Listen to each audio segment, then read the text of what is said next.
You said this place couldn't break you. That's what you said.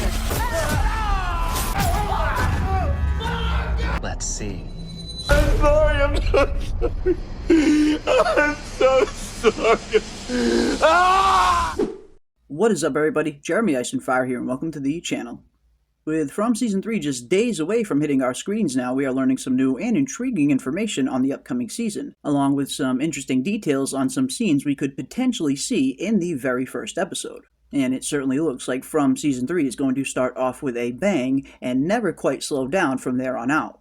And of course, if you enjoyed the video, don't forget to smash that like button on your way out and subscribe to stay up to date on all of our upcoming From content. And thanks to some of the recent interviews that Harold Perrineau has been giving on Season 3, we are starting to get a clearer picture at some of the big events that are going to be happening pretty early on in the season, including what sounds to be a very difficult decision that he is going to be forced to make, the one that might have dire consequences for not only him, but for the entire town of Fromville, a choice that will likely lead to Boyd feeling a great deal of guilt for the remainder of the season. In every season, he's made tough decisions, but particularly in this season, there's a big, tough decision he has to make, and he has to live with the aftermath of it. And on top of that, we also learned some new information that Boyd is going to be forced to watch something absolutely hideous in Episode 1 and be helpless to stop it. And this sounds an awful lot like the barn scene we have been teased with in the Season 3 trailers. I gotta say, at the end of the first episode, and I won't spoil anything, but something horrible happens, and instead of the audience seeing the violence, the camera stays on your face, right, as Boyd watches. Up until now, going into Season 3, we knew that we were going to get some pretty big character deaths, and pretty early on, but we weren't 100% sure when the barn scene would be coming. Would it be an Episode 1 event, or would that be a death that is going to be coming later on in the season? And now it looks like we can narrow it down a little bit closer to it being in that premiere episode. Which, of course, begs the question, what exactly is this difficult choice that Boyd is going to be forced to make, and will that be tied in any way to this barn scene, or will that be a later event from later on in the series? And when we take a deeper look at the history of Fromville, it seems like a theme has been playing out ever since the first season.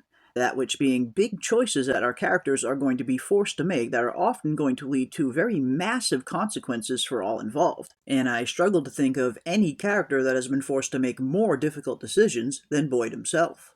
And when we take a deeper look at some of Boyd's choices, we start to notice that there have been some life or death altering decisions that he has been forced to make in every season up until this point, and sometimes multiple of them. And on almost each occasion, those decisions and consequences directly shape the future of the series and where it goes from there. And this comes to the forefront in Season 1 during a flashback episode when Boyd is forced with the most difficult decision in his entire life. In Season 1, we learn about the origin of Boyd's nickname, Mr. Fish and Loaves, and how it refers to him being able to accomplish a great deal with very little resources, and under strenuous conditions. And while a talent like this might be perfect for the town of Fromville in terms of shaping it up, the same unfortunately cannot be said about the effects that this has on his personal life and his family, as it ultimately leads to him having to make a devastating choice with dire consequences. When Boyd first arrives in town and notices the horrible conditions under which they live, and how they have next to no protection from the monsters coming out at night and hunting them, he starts to wonder what he can do to turn this place around, which leads him to making a choice. A choice to venture out into the forest, further and further every night to see what he can discover. And while Boyd does go on to find many important resources that will help the town as a whole, the further he goes out, the more distance he starts putting between him and his family, leading him to start to ignore all of the warning signs that his son Ellis is trying to warn him about concerning his mother's well-being. And unfortunately, by the time he does eventually recognize this, it is already too late, as Abby has seemingly already snapped and begun shooting up the entire town, forcing him into one of the most difficult choices he will ever have to make. The choice between who lives and who dies, his wife or his son. And unfortunately, Boyd is forced to kill his own wife in order to save his son's life. An outcome that Boyd's very own choice to venture further and further out into the forest every night was a direct cause of. Yes, Boyd's choice led to him going on to saving the town and giving them a means to protect themselves, but that very same choice led to him not being able to protect his family.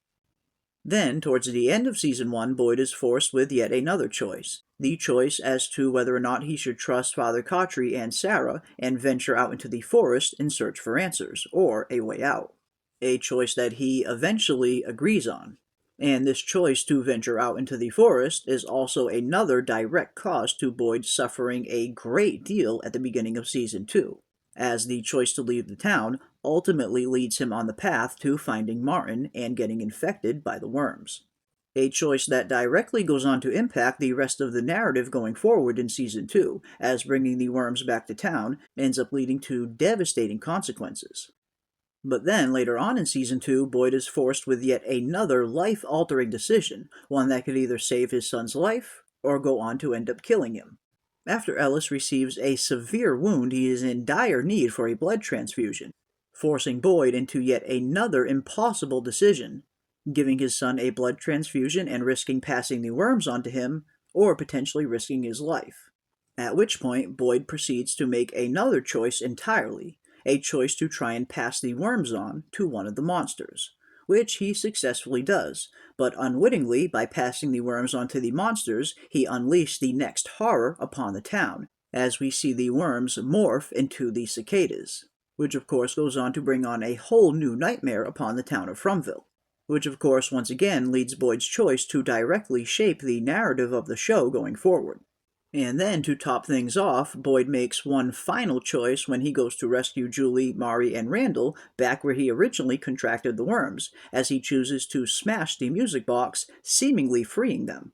But also leads to him making a declaration stating that this place will never break him, which of course we are seeing is going to have a direct consequence on Boyd and the rest of the town in Season 3. And as we can see, there is a clear theme developing since early on in Season 1, where Boyd's choices directly go on to shape the future of the show, and I get the feeling the same can be said for Season 3 and whatever big choice he is forced to make early on. And could this decision maybe even be connected to the dreaded barn scene that seems to be happening in the very first episode? A scene that seems to be engineered for the sole purpose of breaking Boyd's spirit by killing somebody he cares about in front of him. But what if it could potentially be a little bit more than that? What if this choice that Boyd is forced to make isn't watching someone die in front of him, but actually choosing who is going to be killed in front of him? Could there potentially be two different characters in the barn with Boyd during that scene? Could he be forced to have to choose which one of them is going to be killed and tortured directly in front of him? After all, if the monster's sole purpose is to break Boyd within this scene, then killing someone that he cares about in front of him could potentially do that. But I think something that would be far more devastating would be if Boyd was actually forced to choose who died, as opposed to just watching someone die. Fromville's very own version of Blood and Cheese, or Sophie's Choice, or in this case, Boyd's Choice. A choice that could also potentially go on to affect the rest of the show going forward in the third season. Whatever this choice ends up being, and however it plays out, it certainly looks like Season 3 is going to be the toughest season yet for Boyd and our survivors. Will they be able to handle the myriad of new horrors that are getting thrown their way, or will they ultimately break under the pressure? I suppose it could go either way. We've also received some new information on Jim and Kenny and what they will be getting up to in the first episode as well.